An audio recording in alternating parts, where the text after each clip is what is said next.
Frankenstein 2025 Arctic Fact Check.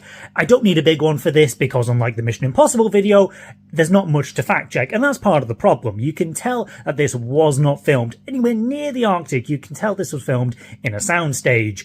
The floor even that they're walking on, you can just tell it is not actual ice. The way that it reacts, the way the snow and the ice reacts to characters walking on it is just like a blank floor.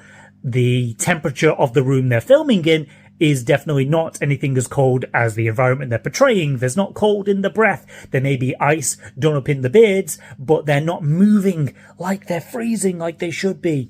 So, you know, you can't really fact check it because it's just like, it just wasn't filmed there. Other things to fact check is clouds, the sky, and the sea ice that we see at the end. So the clouds, probably the clouds should be a lot thinner and wispier. Clouds act very differently in the polar areas than they do in the rest of the world because of the very different ways that moisture reacts to the environment with it being so cold. So the clouds, I think, should be much thinner and wispier. You don't really see these kind of big, dense cloud formations like the film showed.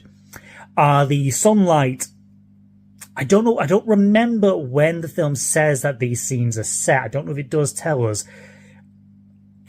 I can only think it must be set in spring based on the environmental factors that we see, based on the sun and the sea ice level. So I'll need to go back and check if it tells us what time of the year the film is set in these Arctic scenes. I think it must be in the spring. That's the only time that makes sense for me.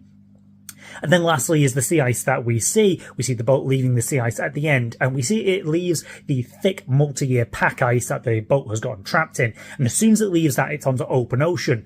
I mean, maybe in some cases, but it's much more likely that you'll get a thinning out of sea ice from multi-year, kind of a thinning out, and then to open ocean, not just complete break between open ocean and then sudden, just like a cliff edge almost, like it's a continent of this thick multi-year sea ice. I don't think that's very likely to actually happen. Okay, I think that's all that really needs to be said about the Arctic scenes in Frankenstein 2025.